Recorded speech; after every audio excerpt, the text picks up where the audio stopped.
Assalamualaikum warahmatullahi wabarakatuh. Perkenalkan, nama saya Syauluddin Tahir, NIM 2102210055. Baik, saya akan mempresentasikan tugas saya. Baik, langsung saja. Yang pertama, tuliskan biografi serta hasil temuan para ilmuwan Islam di bidang ilmu pengetahuan, teknologi, seni, sains. Ilmuwan dari Islam pertama yang mampu membawa perubahan besar bagi dunia yakni Ibnu Sina. Saking berjasanya, beliau dijuluki sebagai Father of Doctor. Kontribusinya di bidang kedokteran tak perlu diragukan lagi. Ada pula karya lainnya, salah satu penemuan dari Ibnu Sina masih dipakai sampai saat ini adalah etanol. Seperti yang diketahui, etanol merupakan salah satu cairan yang banyak dipakai di kedokteran. Gunanya adalah untuk membunuh mikroorganisme yang berpotensi menyebabkan infeksi pada tubuh pasiennya. Ilmuwan Islam selanjutnya yang berpengaruh dalam kemajuan teknologi adalah Ibnu Al-Haytham. Beliau berasal dari Basra, Irak. Walaupun awalnya ia adalah pegawai pemerintahan, namun akhirnya Ibnu Al-Haytham menyadari jika bakatnya adalah menjadi ilmuwan, baik fisika maupun filsafat. Selain itu, Ibnu Al-Haytham juga dikenal sebagai ilmuwan Islam yang ahli dalam bidang optik, khususnya penyelidikannya mengenai cahaya. Yang kedua, bagaimana perspektif Islam tentang teks? Jelaskan secara eksplisit disertai dengan dalilnya. Islam mendorong umatnya untuk mengembangkan ilmu pengetahuan dan teknologi. Selain itu, iptek juga sebagai pengabdian Muslim kepada Allah dan mengembangkan amanat Khalifatullah di muka bumi untuk berkhidmat kepada kemanusiaan dan menyebarkan rahmat bagi seluruh alam. Posisi Al-Quran terhadap ilmu dan teknologi mengatakan bahwa bagi umat Islam yang beriman kepada Al-Quran, belajar mengembangkan ilmu pengetahuan dan teknologi merupakan atribut dari keimanannya.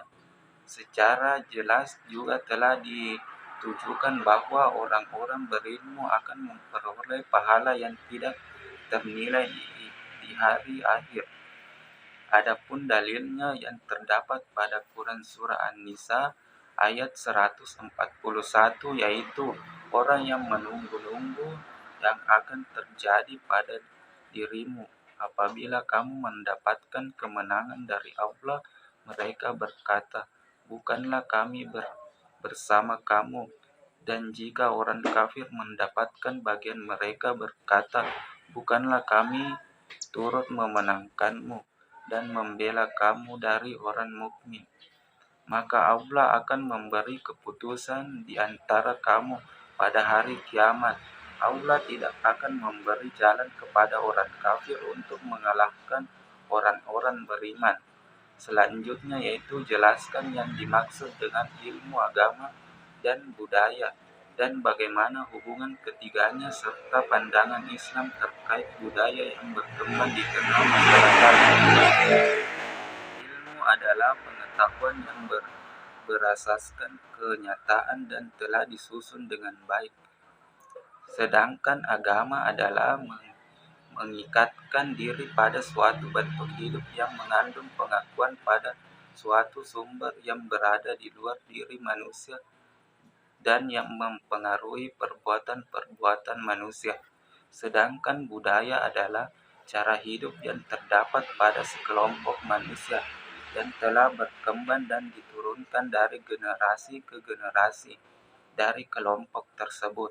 Adapun hubungan ketiganya yaitu ilmu, agama, dan budaya sangat erat kaitannya karena dari ilmu merupakan sebuah pengetahuan, serta dari agama akan muncul sebuah kebiasaan atau kebudayaan dalam lingkungan masyarakat, dan itulah menyebabkan ketiganya saling berkaitan.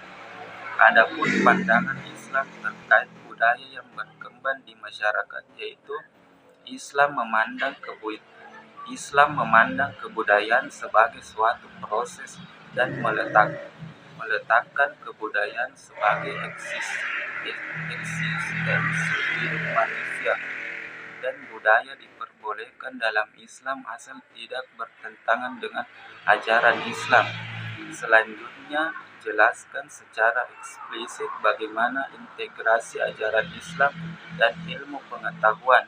Integrasi ilmu pengetahuan dan agama Islam memanglah memiliki sudut pandang yang berbeda. Namun dalam hal ini, keselarasan antara keduanya haruslah ditingkatkan karena keduanya memiliki peran penting dalam kehidupan manusia dan kemajuan sebuah bangsa. Selanjutnya, jelaskan yang dimaksud dari slogan ilmu untuk ilmu.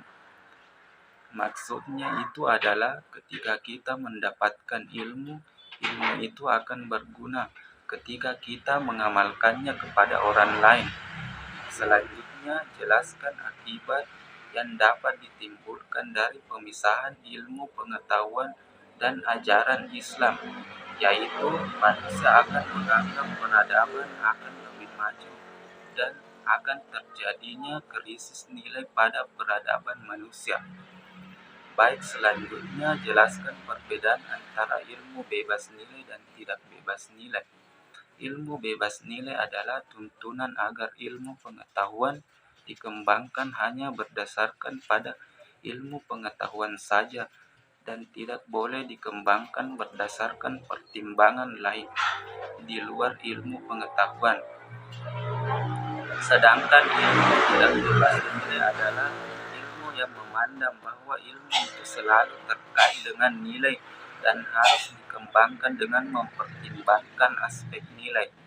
Selanjutnya, sebutkan dan jelaskan beberapa akhlak Islami yang sepatutnya diterapkan dalam mengaplikasikan ilmu pengetahuan dan teknologi modern, yaitu salah satunya adalah kita harus menerapkan nilai-nilai keimanan dan kejujuran serta tidak menyembunyikan ilmu yang kita miliki. Selanjutnya, apa yang dimaksud dengan ayat qauliyah dan kauniyah? Sebutkan contoh dan interkoneksi dalam memahami keduanya. Ayat qauliyah yaitu tanda-tanda kebesaran Allah yang ada di dalam Quran dan hadis sahih yang berisi motivasi dan inspirasi ilmuwan muslim untuk mencari ayat-ayat fisika pada fenomena alam. Contohnya itu terdapat pada Quran Surah Al-Hadid ayat keempat. Sementara itu, ayat kauniyah merupakan tanda-tanda kebesaran Allah yang bisa dilihat dari fenomena alam untuk mengenal dan menguatkan iman kepada Allah Subhanahu wa Ta'ala guna memenuhi kebutuhan hidup manusia dan menunaikan tugas sebagai khalifah. Dan contohnya itu terdapat pada Quran Surah Ar-Ra'd ayat 3.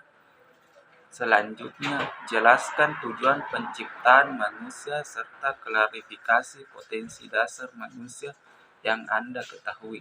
Tujuan diciptakannya manusia adalah untuk beribadah kepada Allah Subhanahu wa Ta'ala dan menjadikan khalifah di muka bumi. Potensi dasar yang dimiliki manusia meliputi potensi jasmani, ruhani, dan akal. Ketiga potensi ini akan memberikan kemampuan kepada manusia untuk menentukan dan memilih jalan hidupnya sendiri. Itulah tadi hasil persentase tugas AIKA saya. Sekian dan terima kasih. Wassalamualaikum warahmatullahi wabarakatuh.